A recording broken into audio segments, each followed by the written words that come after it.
If you don't love your work, you're never going to be great at it. If you can get your work life to be where you enjoy half of it, that is amazing, because very few people ever achieve that. Because the truth is, everything comes with overhead. That's reality. Everything comes with pieces that you don't like. Every job comes with pieces you don't like. And we need to say, that's part of it. You have to figure out how to set up your life in such a way that you can minimize the things. And I find people don't dislike hard work. What people dislike is being out of control. Like they can't control their life, they can't control their environment. This happens to me when I get overscheduled. I hate being overscheduled. I want some time to be able to think and free myself. We all have the same amount of time in the world. Nobody has more time than anybody else. And when you become a very successful person, one of the things, you start to get overscheduled. If you don't love your work, you're never going to be great at it. The other thing I would suggest to any young person, even before they start their career, is to really think about their choices. Because I find young people, and when I was young, I made this mistake too. You can get very fixed on your gifts. So everybody has gifts. You know, you have gifts and you have things that you didn't get gifted. Maybe you're extremely beautiful. Maybe you're extremely good at mathematics. There are a lot of things that you can be given.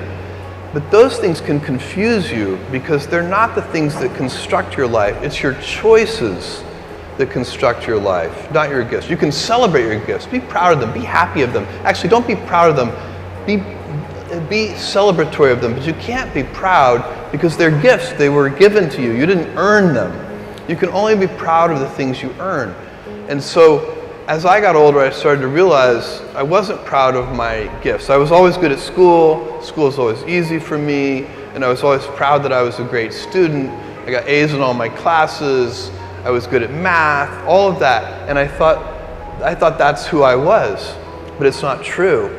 Those are the things that are gifts. What was hard for me is deciding to work hard, deciding to use my gifts in certain ways, to challenge myself, to do things that I didn't think I could do, to put myself in uncomfortable situations. You can choose a life of ease and comfort, or you can choose a life of service and adventure. Which one of those, when you're 90 years old, are you going to be more proud of? Tomorrow, in a very real sense, your life, the life you author from scratch on your own, begins. How will you use your gifts?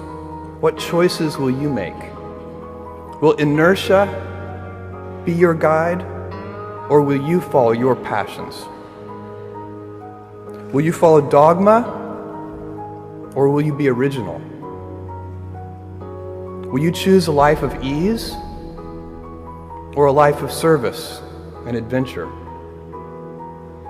Will you wilt under criticism, or will you follow your convictions? Will you bluff it out when you're wrong, or will you apologize? Will you guard your heart against rejection, or will you act when you fall in love? Will you play it safe, or will you be a little bit swashbuckling? When it's tough, will you give up, or will you be relentless? Will you be a cynic, or will you be a builder? Will you be clever at the expense of others, or will you be kind?